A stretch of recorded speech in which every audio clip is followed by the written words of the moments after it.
Hello, welcome to Psych 105, Introduction to Psychology. Today we're going to be talking about substance abuse and use and addiction. So let's start off with talking about why do people use drugs? Well, initially a lot of people will use drugs to obtain pleasure, joy, euphoria, meet social expectations, giving in to peer pressure, especially in high school, helps manage stress, anxiety, and tension. There's a quote by one of the recreational marijuana lobbyists who says, instead of coming home and having a beer, a lot of people are coming home and having a joint instead because it's basically the way to allow the tension of the day to dissipate. Then we get into avoiding pain. So people who are self-medicating because of depression or anxiety or physical pain will often use drugs. And then finally, to achieve an altered state of consciousness. And we often see this with hallucinogens like LSD and ecstasy, things like that, which is a synthetic drug. So we're going to be talking about psychoactive drugs, which are chemical substances that act primarily upon the central nervous system, where they alter brain function and can affect the nervous system, alter consciousness and awareness, which will influence how we sense and perceive things, modify our moods, feelings, emotions, and thoughts. And you'll notice that not every drug listed in that little picture is illegal. And that's a good point, because a lot of the drugs that will kill you in this country are very legal. So how do drugs in general work? When you get into the specific drugs, they each have a very specific operation on our brain, but in general, drugs affect neurotransmitters, chemical keys that search for and then either open or close chemical locks to either excite or inhibit neighboring neurons, organs, or muscles. So if you think of it as a canal with the doors opening and closing, depending on the drug you're using. Some drugs produce their effects by mimicking the way the neurotransmitters work. And we're going to see that especially with opiates like Oxycontin and heroin. Some drugs block the reuptake of certain neurotransmitters, so we'll see an excess of dopamine bathing our brain, which makes us feel super good. Then there's the brain affects our reward pleasure center, when there's drugs involved. And this is a big issue because our reward pleasure center is something that we're taught, even from a very early age. Like, for example, you're feeding your baby, like maybe he or she is 17 or 18 months old, and you've been feeding him or her a very healthy diet of strained peas and squash and other delightful vegetables and a little bit of mushed up chicken and fish and stuff like that, but they get a taste of ice cream. It's cool, it's sweet, it tingles literally in their brain. And they're basically, the pleasure center in their brain is just going off like fireworks because it is such a delightful experience as compared to strained broccoli. These areas are also activated when one eats certain foods, has sex, and does other pleasurable activities. So it's the difference between, for example, having awesome sex and eating spinach that came out of a can, like Popeye. And, real spinach is decent, but spinach out of a can is never good. So here, before we move into the actual drugs themselves, it's important to understand these very specific terms. Addiction. A person has developed a behavioral pattern, an important behavioral pattern of drug abuse that is marked by an overwhelming and compulsive desire to obtain and use the drug. Even after stopping, the person has a strong tendency to relapse and begin using the drug again.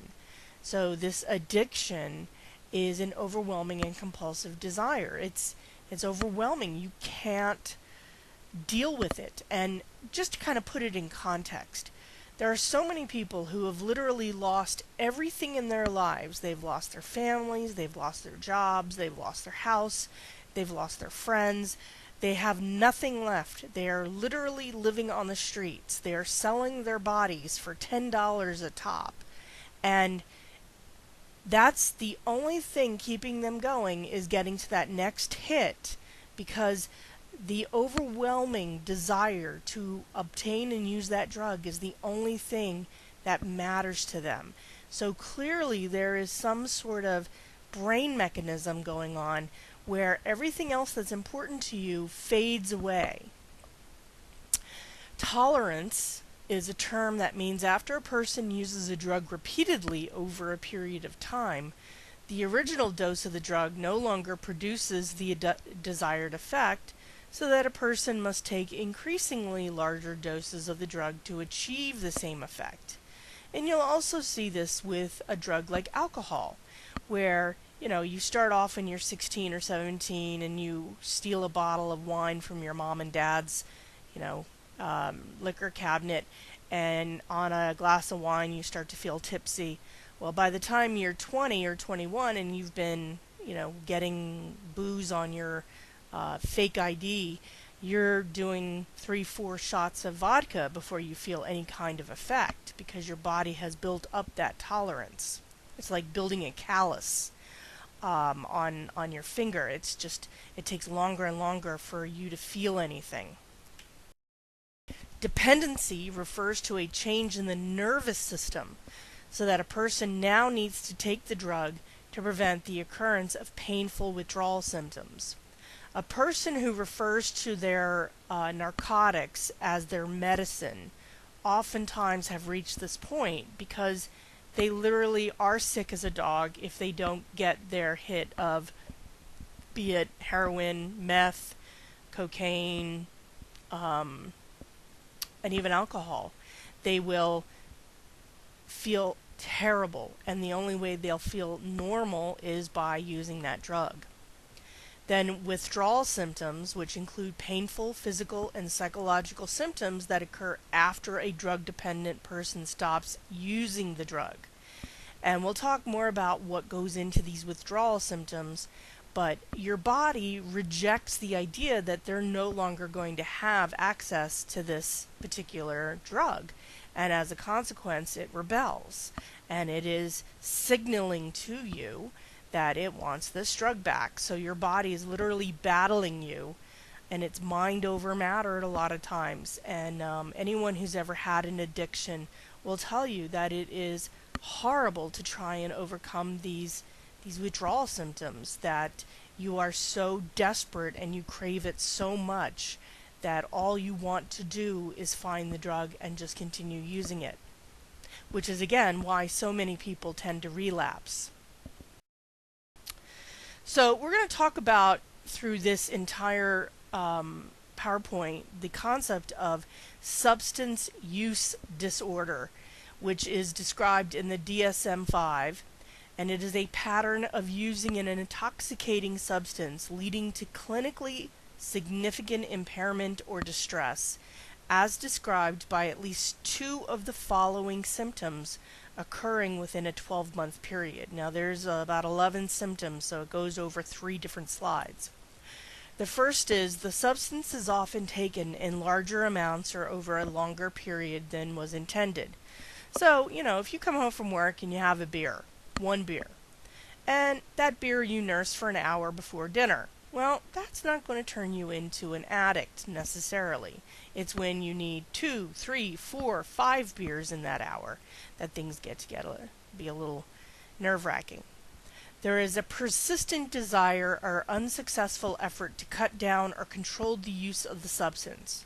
If you begin to realize that you are drinking too much or using too much of a substance, and you try to cut down but you find yourself completely unsuccessful, that's a recognition that this drug has a level of control over you. A great deal of time is spent in activities necessary to obtain the substance, use the substance, or recover from its effects. Craving or strong desire or urge to use the substance, and this isn't the same as Thursday night when you're going out with your girls or your guys to go dancing or meet some cuties, and you want to go out and get a wine cooler of your choice or a craft beer. That's different than, because that's more of a social experience. This is more of a craving to get home, pour yourself a full glass of vodka, and just close the door and not have anyone bother you.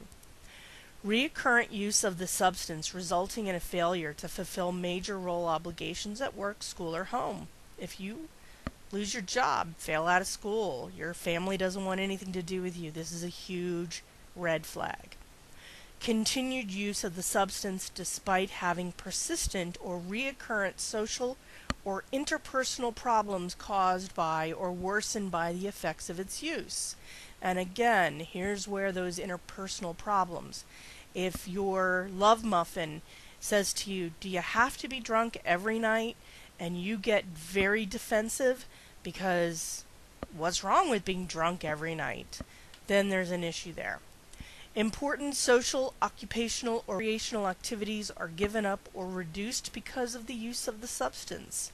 So if you're the kind of person who really likes to go play softball in the summer, and then all of a sudden now you don't even want to bother because it's kind of a pain in the butt because you'd rather stay home and drink beer, that's an issue. Number 8, recurrent use of the substance in situations in which it is physically dangerous. So, if you're shooting heroin in the bathroom at your sister's wedding, that's dangerous. Physically dangerous things where you are in a situation where you are the only girl at a frat party and they're going to have you smoke meth. That's very physically dangerous. So, again, you give up all sense of personal protection in order to get this substance. Use of substance is continued despite knowledge of having a persistent or recurrent physical or psychological problem that is likely to have been caused or exacerbated by the substance. And then finally, tolerance and withdrawal, which we've discussed a few slides back. So we're going to start off with the most commonly used substance in America, which is alcohol.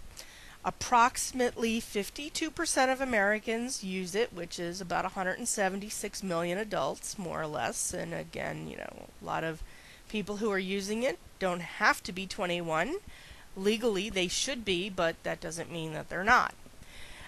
60 million Americans have admitted to binge drinking in the past 30 days. And binge drinking is defined as having 5 or more drinks on the same occasion on at least one day in the 30 days prior to the survey.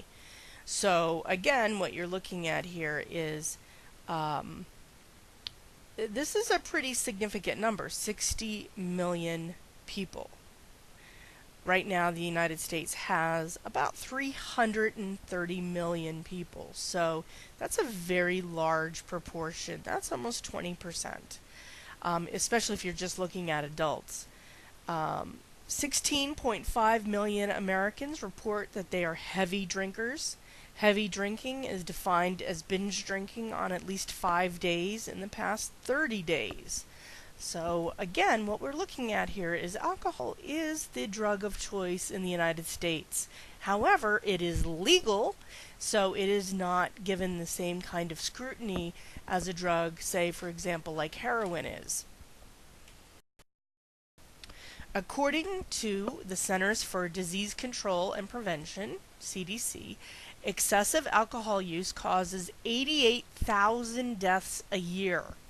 It is estimated from the National Survey on Drug Use and Health that approximately 17 million Americans have an alcohol use disorder, and the vast majority of them are men. And this is where we get into that idea that And this harkens back to our discussion of depression and anxiety. Women are socialized to ask for help, especially from medical professionals, whereas men are socialized to be strong, silent types. And it is certainly more appropriate socially for men to go into a bar and have a couple shots and a beer than to go to a doctor and say that they can't manage their emotional balance. So a lot of men will use alcohol as their medication of choice to manage their anxiety and depression. The numbers on the right break down the distribution between men and women. About 6 million women have AUD and just over 11 million men. So it's almost double the number of men. And adolescents, just under 1 million, have an alcohol use disorder. And again, can't drink till you're 21, but it doesn't stop people. And if I asked you, you probably would all kind of smirk and say, yeah, I had a couple cocktails before I turned 21. Drinking actually gets a little more boring after you turn 21. I think a lot of people would agree.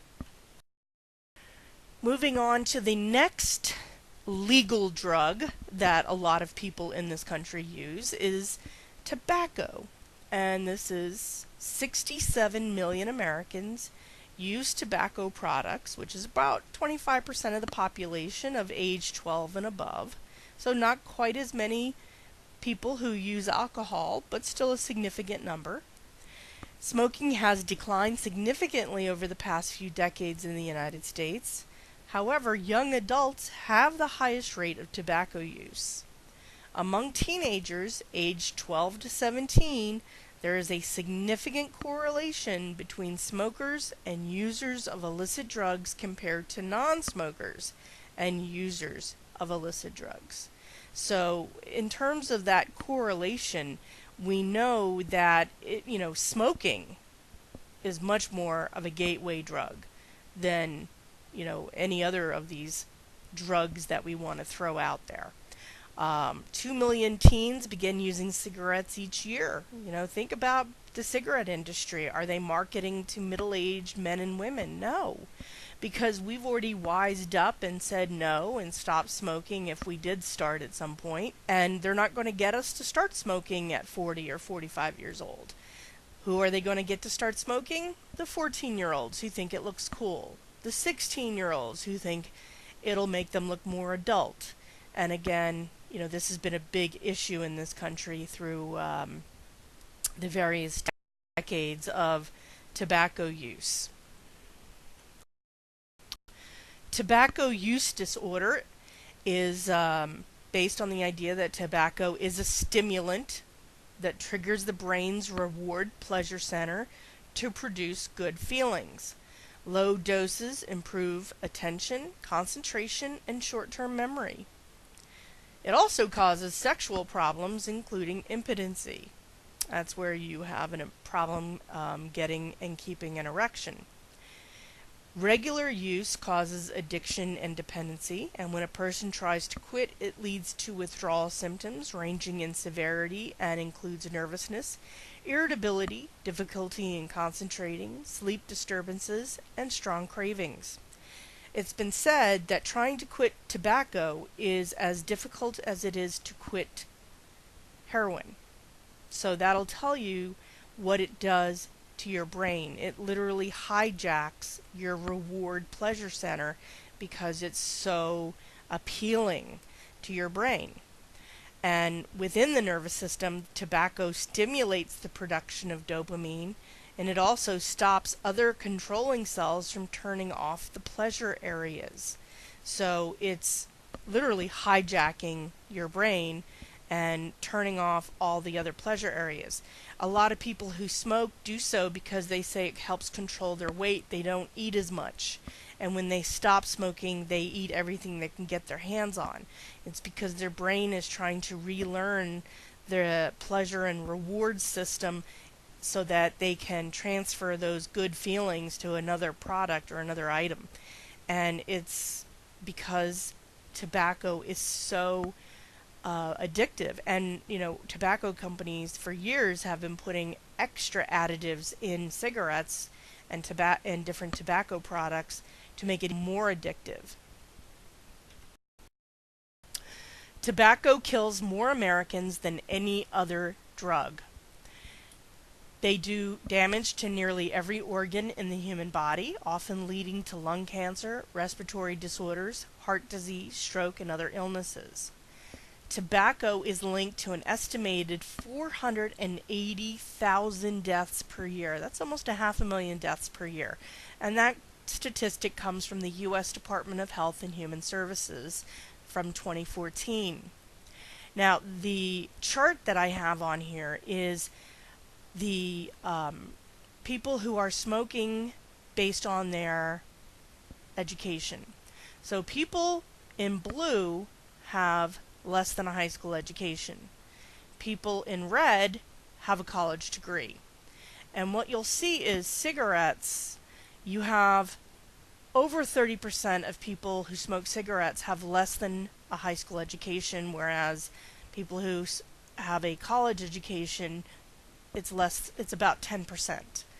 That'll tell you that cigarettes are really being used to destroy poor people in a sense, because if you don't have a high school diploma, you're not going to be making a ton of money. Cigars are just about even, and there is that question of how many are being used to unroll and re-roll using a different kind of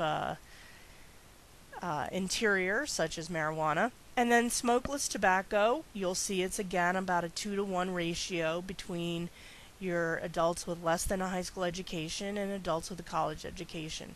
So apparently the smarter you are, the less likely you are to use a tobacco product. Moving on to cannabis, otherwise known as marijuana. About 22 million people have used marijuana/hashish, which is the dried resin from the top of the female cannabis plant, in the past year. Heavy marijuana use in the teen years has been linked to poor cognitive function and poor impulse control. So when people say pot doesn't do anything to you, there is some misnomers in that, because you're a 40-year-old man, you go home, you have a joint, you're probably fine. However, smoking in your adolescence, smoking a lot of pot during your adolescence is a bad thing, because first, there's a piece of your brain called the frontal lobe. And then there's another part of your brain called the prefrontal cortex. And during adolescence, the neural connections between these two areas are growing. Pot inhibits, or marijuana inhibits, the connection. What happens is that connection is delayed or slowed, which also delays impulse control, it delays good choices, it delays your ability to plan for the future. So basically it extends your adolescence. And if mom and dad are fine with you living in the basement and eating Cheetos and playing video games till you're 30, no big deal. But most parents really are not looking for you to take up residence in their basement. Another issue is that research suggests a correlation between adolescent males at risk for schizophrenia and early onset of the disease if they smoke marijuana. So again, if you don't have schizophrenia in your family, you don't really need to worry about this, but this has been demonstrated in small studies. Finally, researchers from the University of Warwick have found evidence to suggest a significant relationship between cannabis use and the onset and exacerbation of mania symptoms in bipolar patients. So if you have bipolar disorder and you like to smoke pot, then that's a distinction that you need to be aware of, that it could bring on your manic periods. And again, a lot of people like their manic periods, but ultimately they're very self-destructive.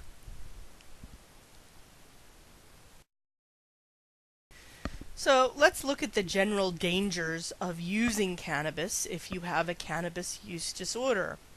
It can cause temporary changes in cognitive functioning, and that can include not being able to remember things, having an overwhelming desire to eat everything in sight, um, thinking things are funny all the time, that kind of stuff. Temporarily decreases secretion of various hormones and effectiveness of the immune system, so you may be more prone to getting sick and getting little colds. Respiratory problems like bronchitis and asthma, and again, keeping in mind that despite the fact that you are in fact smoking a plant, you're also smoking everything that goes on that plant. So for example, any pesticides that are used, if there's animals roaming around, whatever, urination, defecation, all of that stuff is going on there. So all of that is in fact going into your lungs at some point. High doses may cause toxic psychosis, including delusions, paranoia, and feelings of terror. And people who do not like smoking weed will tell you that they get too paranoid and it freaks them out. Low sperm counts in men. Yes, your little swimmers. They're sitting on a couch, eating Cheetos, and watching reruns of Beavis and Butthead. And so when a man desires to have children, he oftentimes has to quit marijuana in order to get the sperm count to improve, and that may take a while. Here's a statistic in the chart from an organization called NORML, which is a lobbying group that is working to legalize marijuana. Adults who use cannabis at least 100 times per year by age. Starting at the bottom in purple, 50 or older, so the old folks, about 9% of them use it at least once every 3 days. Moving to the blue, 18 to 25, 45%, 26 to 34, 24%, and 35 to 49 years old, almost 22%. So again, what you see is a pretty clear indication that it's an across-the-board substance that's used on a regular basis. And again, remember, you can use it on a regular basis and it not be a disorder. It's when you get into those 11 characteristics that I spoke about at the beginning of the presentation that you begin to experience a disorder. Medical marijuana has become a big topic of conversation because it's been found to be very effective in treating nausea and vomiting associated with chemotherapy, appetite loss in AIDS patients, eye diseases such as glaucoma, muscle spasticity in patients with multiple sclerosis, some forms of pain, Crohn's disease or irritable bowel disease, PTSD, and seizures. And we've seen, I'm sure many of you have seen the videos on TV or on YouTube of children who have multiple seizures throughout the day, and they're given a liquid tincture, which is a concentrated version of the THC, which is we'll talk about that in a minute, and it literally stops the seizures immediately. It is fascinating. On the right-hand side, again, you'll see another chart from NORML, which is from 2011, and the numbers have in fact gone up since this chart's been presented. 48% strongly support, 26% somewhat support the idea of medical marijuana. So we're talking almost 75% of the people in this country want to have it. 7% not sure, and then you have your 17 who are opposed or not sure what they think. But again, you have to keep in mind that as we move towards the various ways in which we can look at healthcare, marijuana has been shown to be very effective in these particular areas. And one would say, well, if it's this effective, why isn't it legal everywhere? And here's the thing. Who would it put out of business, or who would it challenge? I'll wait. That's right. Pharmaceutical companies. They put lots of money into keeping medical marijuana illegal. So how does marijuana work? Cannabis is a psychoactive drug whose primary active ingredient is THC, or tetrahydrocannabinol.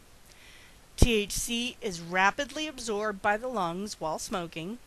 Depending on the user's state of mind, marijuana can either heighten or distort pleasant or unpleasant experiences, moods, or feelings.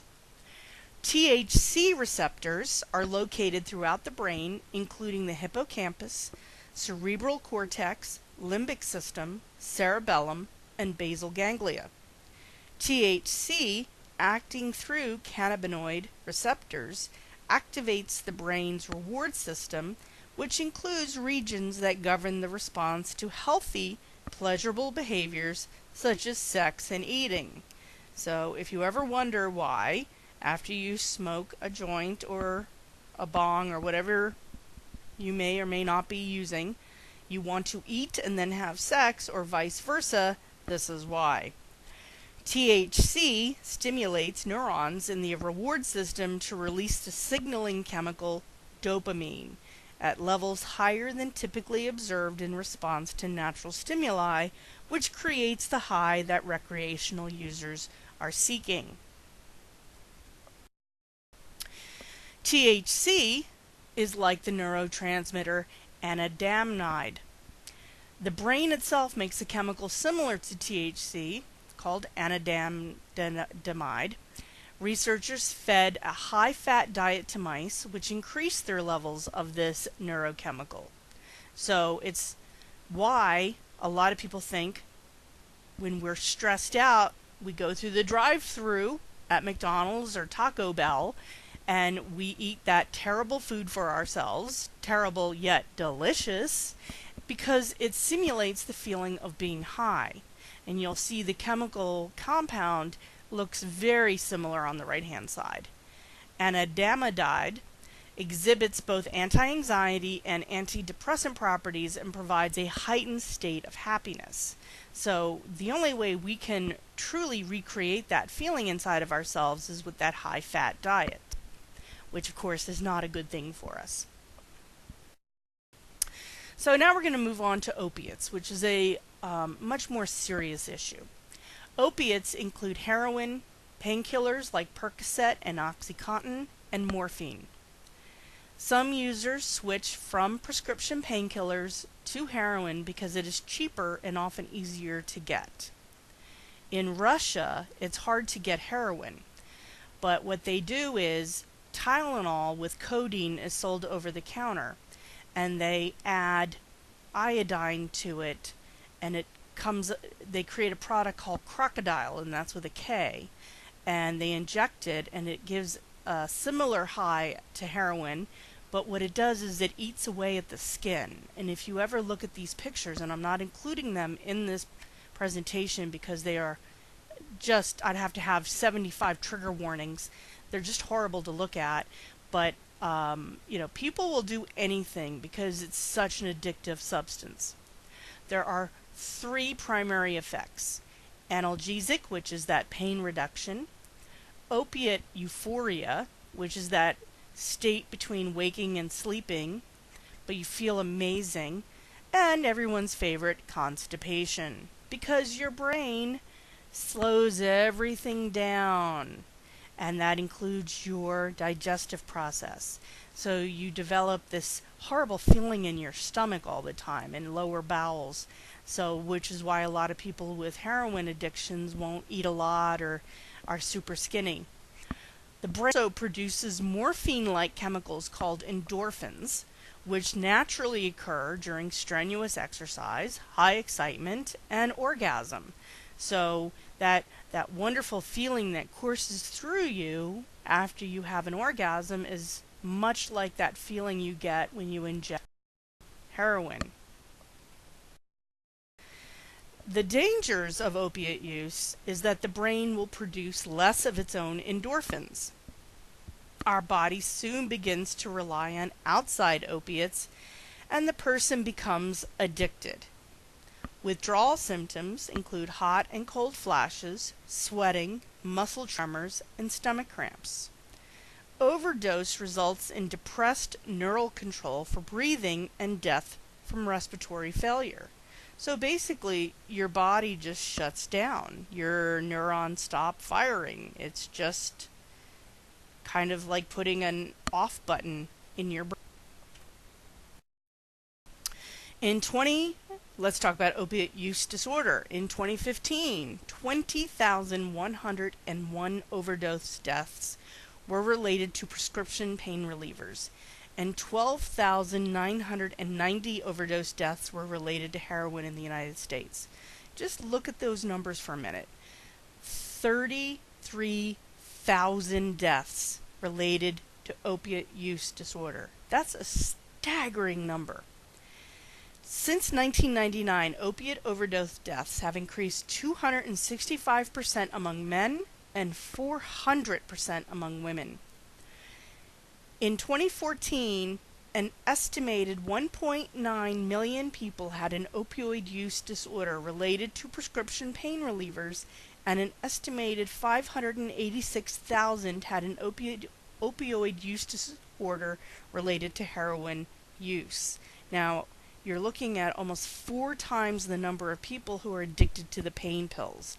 And keeping in mind that when the pain pills dry up, they then turn to heroin because it's easier to get. In 2017, it was declared a national disaster. Ironically, we have more deaths from tobacco and alcohol, but that's not a national disaster just quite yet because those are legal. The point being here is we have a pharmaceutical that is killing 20,000 people a year. 2 million people a year have an addiction, and nothing has been done. And again, you have to ask yourself why. And part of the reason is the pharmaceutical industry has been lying to the public for years. They have said explicitly that if you're using opioids for pain, for real pain, you don't get addicted. And that's wrong. Our brain, the pleasure reward center, that hijacks. That's the hijacking effect. And you don't have control over that anymore. Your brain has been hijacked by this desire for this drug that'll make you feel even better. Moving on to stimulant use disorder, which is usually called amphetamines, and includes cocaine, meth, caffeine, nicotine, increases activity of the central nervous system and results in heightened alertness, arousal, euphoria, and decreased appetite and fatigue. It produces an almost instant high. It causes marked increase in blood pressure and heart rate, and produces feelings of enhanced mood, alertness, and energy. It affects the nervous system and increases the release of dopamine and also blocks reuptake. And notice that a lot of these drugs, it's always about dopamine. Some statistics about stimulant use disorder based on the numbers compiled in 2014. 913,000 for cocaine and crack, 570,000 for methamphetamine, and just under 500,000 for stimulants other than cocaine and methamphetamine, so things like Adderall and Ritalin, those kinds of fun things. Cocaine comes from the coca leaves, and it is usually snorted, although it is oftentimes injected with either by itself or with heroin in the form of a speedball, which speeds you up and then slows you down, and that will kill you for sure. It's absorbed by many of the body's membranes, and the cooked version of cocaine is called crack. It blocks the reuptake of dopamine, and the excites dopamine receptors to produce pleasure and euphoria, and glutamate to produce cravings for more drug. So cocaine literally produces the substance that'll make you crave more of it, and it increases your physiological and psychological arousal. So you might be the kind of person who takes cocaine and you're up for 3 days and you're having a great time and you're partying and everything's feeling awesome. And then you crash and you move on with your day. But, in the 1970s, I was a child, a very young child, but cocaine wasn't a big deal. Everybody was doing it. If you kind of think of today with pot, everybody smokes pot, kind of thing. Oh, I know everybody does. But everybody was doing cocaine in those days, and nobody thought it was a big deal. It just gave you energy, and it helped you stay up all night to party. And obviously, it does cause significant issues, especially heart attacks, because your body just kind of explodes after a while. Meth-amphetamine increases the amount of the natural chemical dopamine in the brain, which is involved in body movement, motivation, pleasure, and reward, and pleasure from natural behaviors such as eating. The drug's ability to release high levels of dopamine rapidly in reward areas of the brain produces the rush, euphoria, or flash that many people experience. It is usually cooked in home labs using over-the-counter products. So what goes into meth? Well, there's a whole bunch of stuff. Now, you'll see a little picture of Walter White and his erstwhile assistant Jesse over there on the right in their mega lab that Gus set up for them. For those of you who liked Breaking Bad. Yeah, most labs don't look like that, and if they do exist, they're down in Mexico.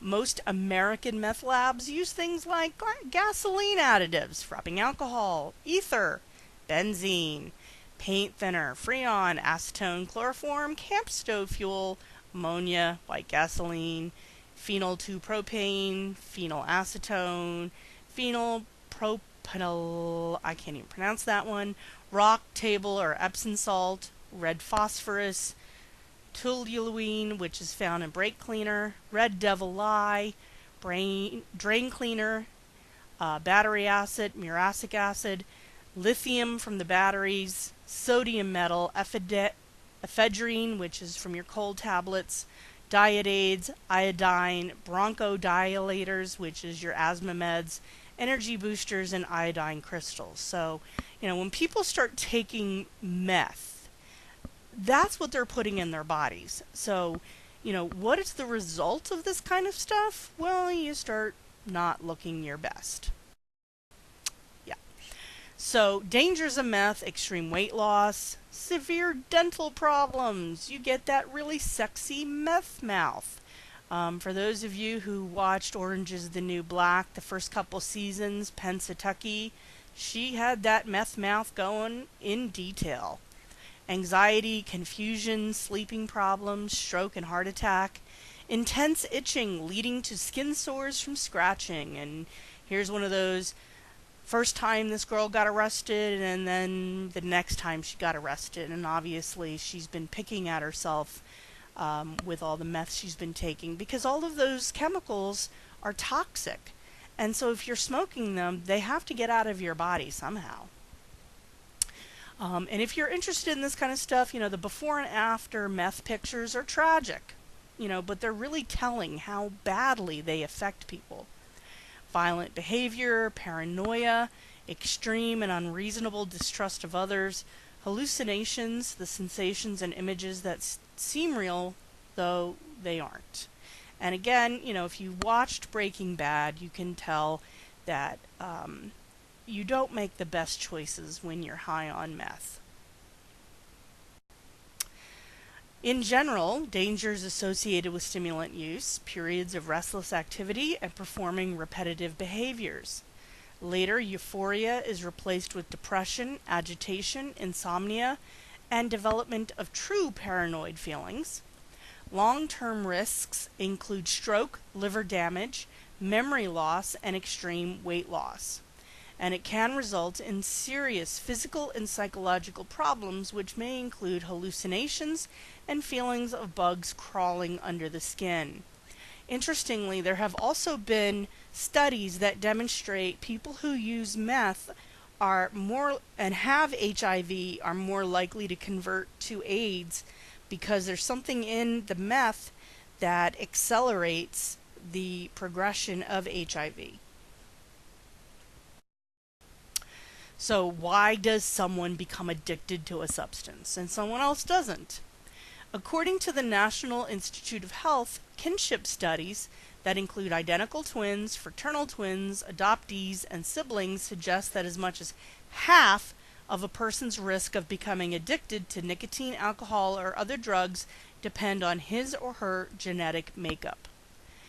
Multiple research studies have demonstrated that inheritability is especially strong in terms of same-gender genetic propensity for alcoholism. So in other words, if your father is alcoholic and you are their son, you have a higher chance of developing the disorder than your sister, especially if your mother is not an alcoholic. Based on a 2015 study at the University of Montreal, researchers found that the risk of becoming addicted is influenced by both how fast a drug gets to the brain and by whether the amount of drug in the brain fluctuates or remains constant during intoxication. So again, there's also how the brain metabolizes the drug. Drugs that are smoked or injected are more likely to lead to addiction, and depression is another risk factor that could lead to addiction, especially in men. It is considered macho to drink a six-pack, but taking Zoloft or Prozac is considered, by society, as a sign of weakness. So, moving on to the idea of substance abuse as a crime. Prior to 2000, drug use was seen as a crime, and various laws were passed to fill the prisons with drug addicts, including the 3 strikes law. So you were convicted 3 times of possession or carrying with intent to sell, whatever you had drugs on you, you were done. 3 strikes and you're in prison for the rest of your life. However, as we learn more about the brain and how neurochemicals work, substance abuse is being shown that drug treatment programs are more cost-effective than imprisonment. Many healthcare professionals recommend reducing illegal drug use by spending more money on drug education, counseling, and treatment. And several studies have shown that treatment would cost the government half of what it spends on incarceration. Now, guess who is against the idea of drug treatment programs versus incarceration? No? You can't guess? Alright, I'll tell you. Private prison industry. I know, it's shocking.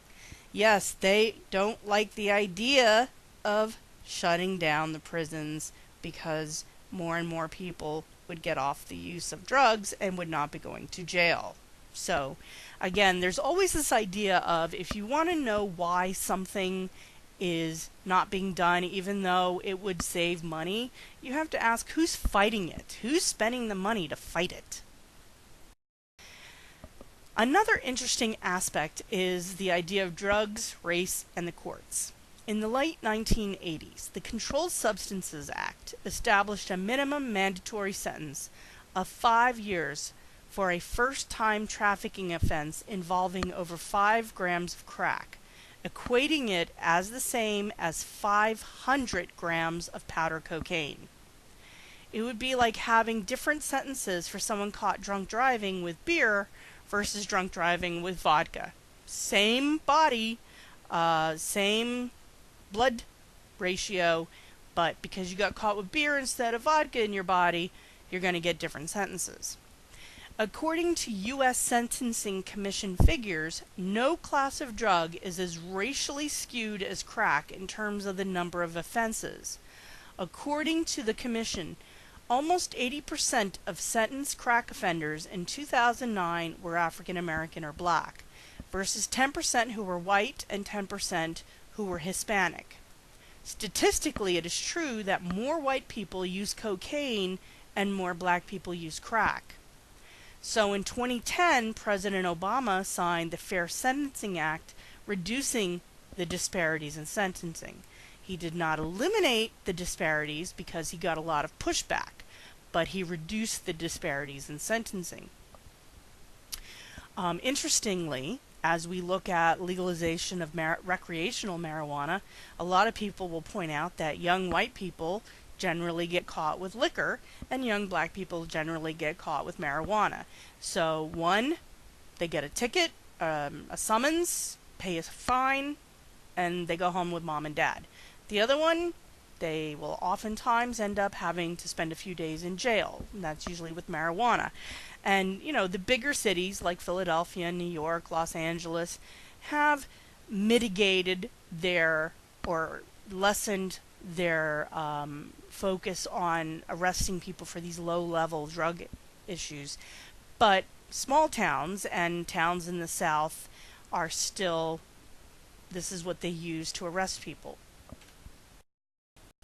So how do we treat folks with these issues? The non-pharmaceutical treatment for substance abuse disorders include multiple options. It's not one and that's it. You can use multiple ones. Individual and group counseling, inpatient and residential treatment, like going to a rehab, intensive outpatient treatment, partial hospital programs, case or care management, medication. So, for example, with heroin, there are a couple different drugs, methadone and Suboxone, that a person can take, which literally teaches the brain how to create its own endorphins again. People whose brains have been ruined by heroin may have to stay on methadone for their entire life because they no longer have the ability to make their own endorphins. Recovery support services, 12-step fellowship, and peer support. There's also a growing movement of, instead of abstinence only in terms of narcotics or alcohol, controlled use. So instead of saying, okay, I'll never drink again, I have a cocaine problem and I'm never going to take a drug or drink alcohol, they might say, okay, I have a drug problem, but I still feel like I can manage my drinking. And there are groups that allow that kind of thing. And they're growing in popularity because, except for a few instances where things went terribly wrong, it has been shown to be a very effective methodology. So the medical treatment for substance use disorders also involves counseling and behavioral therapies. But the medication can reduce the cravings and other symptoms associated with withdrawal from a substance by occupying the receptors in the brain associated with using that drug, blocking the rewarding sensation that comes with using a substance, or inducing negative feelings when a substance is taken. So, for example, if someone is an alcoholic, there's a medication that they can take which makes them violently ill if they drink alcohol. Well, that's not always a good combination, so a lot of times people will learn. It's almost like that Pavlovian thing of where, they know that if they take their meds and then they drink, they'll get sick, so they won't drink anymore. Or, unfortunately, a lot of times they'll just stop taking the meds. So that's it for today's presentation. If you have any questions, feel free to email or text me. Alternatively, if you are not in my class, feel free to leave me a comment and I'll get back to you as quickly as I can. Otherwise, have an awesome day and stay off the hard stuff.